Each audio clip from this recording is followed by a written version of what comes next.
Welcome to 406 Regen. Back in the camper here today. This is second time trying to make this video today. For some reason, first one didn't. I couldn't transfer it over to the computer, so out here talking about debt and can you be a rancher without debt? Can you ranch and be a homesteader rancher without debt? That's what we're going over today. Focusing more on ranching side of things, regenerative ranch. So it's kind of what I'm going to be talking about. I know, starting out, if you grew up dreaming of always being a rancher, wanting to own your own land and your own livestock, it's hard to even think about. One, it's hard to even dream about it anymore because everything is just so outlandishly priced. It's gotten very difficult to even have those dreams. Two, if you don't have the skills necessary to be able to do that, to be able to know the livestock and be able to know that you're going to make a profit, you should not try to go get debt on the land and the livestock. If you're just starting out, you really should either go work for a farmer for a while, a rancher that's in this regen movement, to teach you how to do it without having to have all the cost of the big equipment and all the debt, and build skills. This is and people look down on ranchers and farmers, but it is a highly skilled operation, whether it's knowing when to move the animals, when to plant your crops, when to work on your equipment, when to take it to town so it can get worked on, because you don't know how to work on it no more because you got to be freaking IT personnel anymore to work on the new stuff. Learn those skills from somebody else. Learn from other people's mistakes or wins. Learn. Study people. Study and learn. You don't have to own the land or own the livestock to be a rancher. After you built up skills, say from a rancher, and you want to branch on yourself, go lease ground.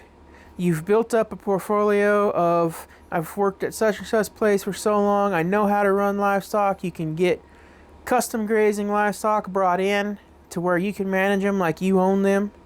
And do that. Don't just bring in someone's animals and just let them run and not manage them and let their weight go down. I mean, it's a paycheck for you. You got to treat the animals like you own them and hopefully still continue to learn. Don't ever stop learning. There's always something new. Keep your mind open to always something new to improve on. And once you do that for a couple of years, you're leasing ground. So you don't have this land payment on this ground that you're leasing. You're leasing it. You're able to tell how the land's working out for you.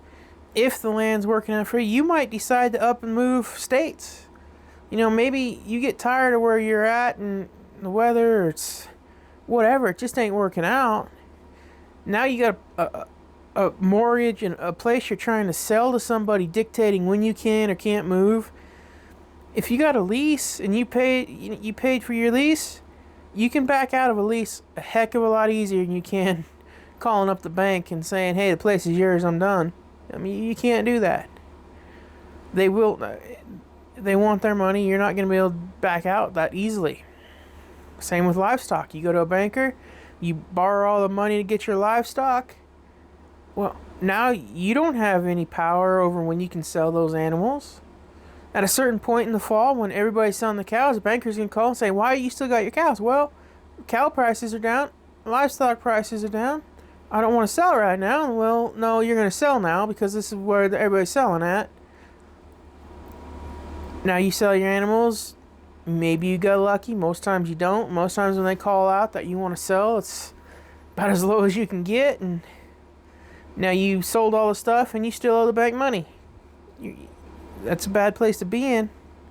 You don't want to do that. You got to be very thoughtful on your purchasing and your purchasing power. You don't need...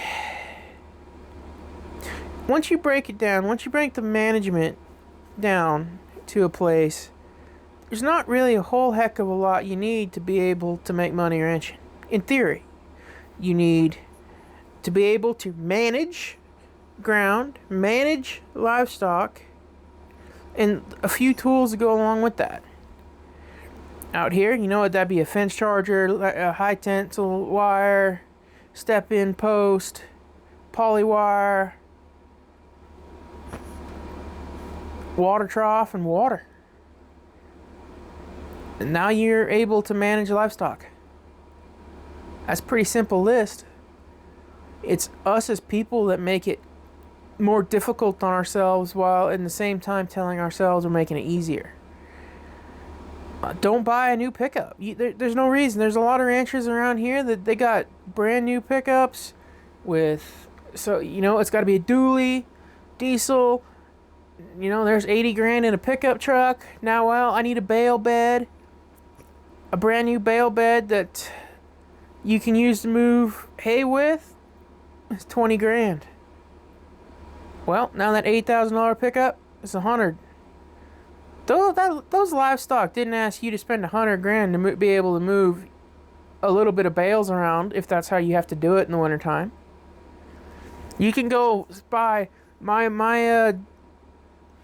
white dually, my white bale bed, which I call Meals on Wheels. I paid $5,500 for it. Spent 4 days working on it, and that's what I have. That's what I use. Granted, spending 4 days, you got to count the cost. Whether it's old stuff or new, you know, if it's new stuff, you ain't gonna be able to work on it anyway because all the technical stuff in it. The old stuff, if you can work on it, you got to still pay yourself that wage. You still got to count that in the books. That it took me 4 days to work on that truck to get it going. It's just how it goes.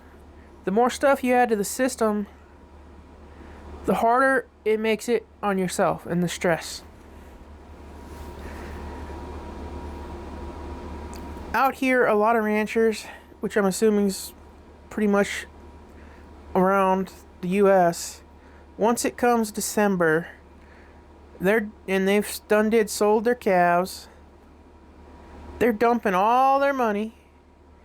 That, you know, a rancher, they gets that big check at the end of the year. They sold their livestock. They got this big check, and they got to dump it. It's a race to zero in the account to avoid taxes. Now, am I saying you shouldn't go buy the tools or the supplies you know you're absolutely going to need the next year? Absolutely not. Go do that. That's why there's deductions in the tax brackets. It's for that purpose. But don't buy tax avoidance monuments. Don't say, well, I paid this trucker $10,000 this year to haul my livestock. I'm going to go buy my own truck and trailer. Now, you go spend 50 on a semi, go spend another 50 on a livestock trailer, now you're 100 grand. You spend 100 grand to save yourself 10 a year? Now, granted, that 100 grand, that is not just a one-time thing. Now you've effectively started another business where semi-trucks, they take maintenance, tires, those trailers, maintenance, tires, insurance. It's not just 100 grand you're spending on something. It doesn't make sense to do that. Out here where I live, it's 52 miles to haul grain into town to the nearest elevator. Back east, there's places that only have to haul it 5 miles. You can find a local rancher around you that will be able, that you can pay them some money to haul your stuff to town. You don't need all the stuff. You don't need a big gooseneck trailer or a big dually pickup that gets outrageous fuel mileage. You don't need that. I know there's a lot of arguments. Some people, will make arguments that you do. Well, Fine, but that adds stress to your system. The system, you got to manage your system right. In my world, I want to manage my system right so I don't have that much stress. So I'll have a good system I can leave to somebody else when I get older and can't do it. Or just for myself when I get older, that I'm still able to continue in this lifestyle that ranchers say is the whole purpose they do it, is for the lifestyle. Well, if that's the whole purpose of doing the lifestyle, you got to try to figure out ways to make it easier on yourself so you can enjoy it longer. Otherwise, if you're out here just busting your butt from 30, you spend 30 years out here busting your butt and you don't got nothing to show for it because you've broke down the bills every month at the end of the year. You put everything back into the place because it's a lifestyle. Now, say you're 70 years old, you want your kids to have the place, but you have no retirement. Your body's broke and brittle just because of all the stress and all the hard labor and the broken bones that come with ranching. You got to be able to build a system, and a good system. It's very shameful that in this world, it all comes down to management. It all comes down to management. I mean, the whole world, and I'm not at this point. It's not just ranching or anything. Management. You as a person need to manage your life, the area around you, and the better you can control and manage your life and your farm, the bigger you'll be able to get. Because if you can control it all good, and your neighbors see that you're bringing in more wildlife because the animals are liking your grass because your grass is finally there. You're bringing in perennials, native grasses that people thought were extinct because it is under the modern management of farms and ranches. People will see that, and it'll be easier for you to be able to attain leases. Now, they might be able to make a little bit more money for someone else, but there's going to be that spark that they want to leave the ground better than they found. I know a lot of farmers and ranchers that's their main excuses is that it's the lifestyle. I want to be a good steward of the land. It's somewhere along the line, it's turned from I'm a good steward of the land to I need to make this land make as much money as I possibly can so I can still live here. They need to take a step back and look as to why your ground isn't as productive. If you're in a system where it takes more and more money and more inputs to get the same amount of output,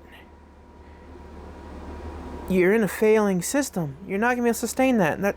You're not going to be able to pass the land down to your kids or to someone else that would be able to take care of it really good. It's just land. You're just wearing it out. You're turning it into a desert. Now, the great thing is, with good management, you can turn it around. You can turn a desert into an oasis with good management.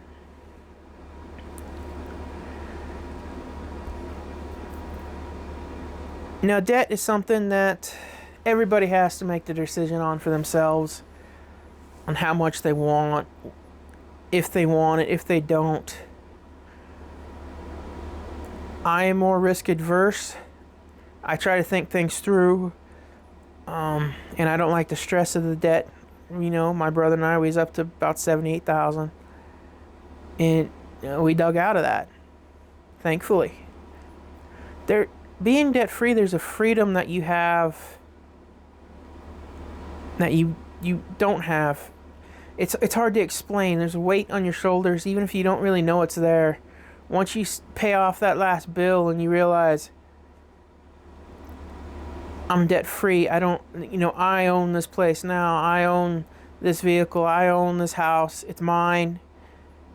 There's a sense of pride, and then there's the weight gone that's been on your shoulders that you might not even know. In my case, I did. I always it was always fearful of, well, we got all these bills. If one of us gets hurt, we're gonna have to sell stuff, gonna have to do what if you get hurt, you're gonna have to fix yourself up the best you can. And a lot of farmers and ranchers, they don't. Out here, you slip or fall, you get hurt, walk it off. You ain't got no other choice. But is it possible to ranch and to be debt-free? Absolutely. It is. It is absolutely possible to be considered a rancher and be debt-free. Am I saying I never do debt again, I'll never have debt? No, I'm not saying that. I'm going to be very selective on what it would be on. It wouldn't be on vehicles. It's not going to be on clothing. It's not going to be on going out to eat. It's not going to be on anything like that, because that's just wasteful. It's not very smart. Once I know I can get this place making money on the small amount of acres we have out here, and for out here it's small acreage, and it's dry land, so you need, it's 800 acres, more with some little bit of ground that's leased.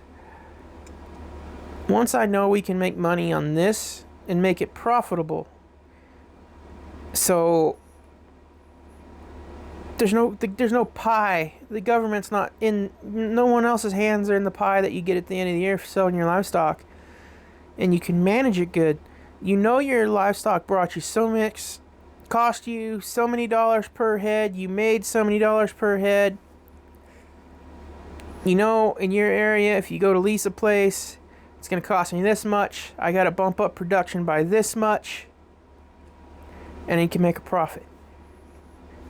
I'll borrow money to buy land someday. But in that, I'm also going to have it to where the home place here from 1911, this homestead, is not at risk of being lost. There's a lot of places that the people dug themselves out of debt and left their kids, and they did okay. They went a little bit downhill, then the next generation took over. Now they're in debt. Now we just hit a 3-year drought. Last 3 years have been hard. A lot of ranchers had to sell off a lot of their cows. Some ranchers had to sell their places. That was in the homestead. Well, now what? Your management and the management of the ones before you set you up to fail. And you did. But when I borrow money for land, it's going to be on a 5-year or 10-year business plan. But I know every year how much profit I would need to make off of that land, and I would strive to make 20% more than that. Out here, you gotta know your cost, and that's cost is your money and your time, your mental thought. If you spend half the day thinking about something and you're working on other stuff, that half a day you spend thinking on that thing, that still costs you time, costs you money. Us as ranchers, we never count the cost that far down. You don't break it down. We got to start doing that. Everything's costing too much not to count the cost. You can't. And that's with everything. That's with counting the cost of whether you want to eat your cheap food or buy good regenerative food, free range eggs. It costs more to start with, but in the end, you're going to have higher medical bills on this side. If you eat the good food, you'll be able to last longer. You'll have a healthier life. Now, look at me. I know. I spent my first 30 years eating off of this side. I'm now eating on this side. It's cost a little bit more. Not really, because I've got rid of everything on this side. You know, my diet, it's meat, eggs, milk, some fruit here and there. That's it. I don't eat nothing else. I don't go to the store and buy any. Right now, I'm having to buy my bacon at the store, which is natural meat, because I haven't been able to raise hogs yet. That's a new adventure that I'm just not quite ready to dive into at the moment. Again, counting the cost.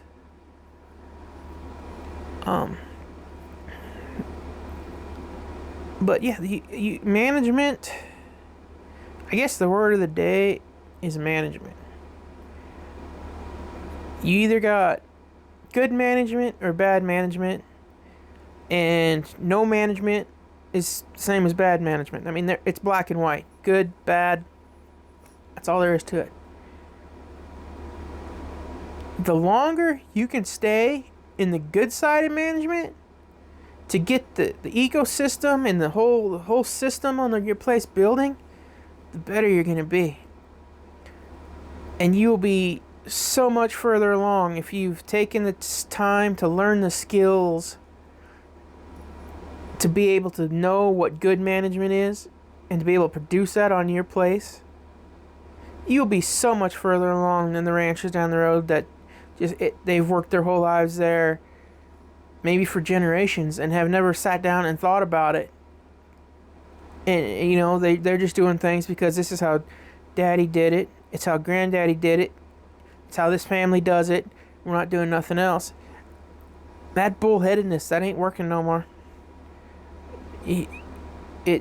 That management style is not working for ranchers.